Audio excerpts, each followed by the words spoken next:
A mysterious respiratory disease is affecting dogs across the country. Cases have been reported in these 14 states, as you see right here. So far, there are no cases reported in Texas. KLTV 7's Lauren Tier spoke with an East Texas veterinarian about symptoms to look for and how to protect your dog in case the illness makes it to Texas. Is it something that happens every year? Or? It's not. This thing has got everybody baffled. Even the AVMA, the American Veterinary Medical Association, they have no idea.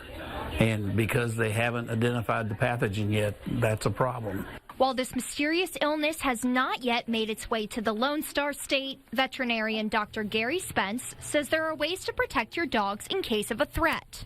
Stay away from the parks, particularly if they start talking about the syndrome is in Texas. Stay away from the dog parks.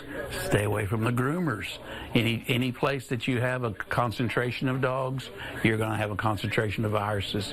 While it is not the same thing, this syndrome presents in its early stages with very similar symptoms to Bordetella, commonly known as kennel cough. From what I've understood and what I've read, they start out very mild.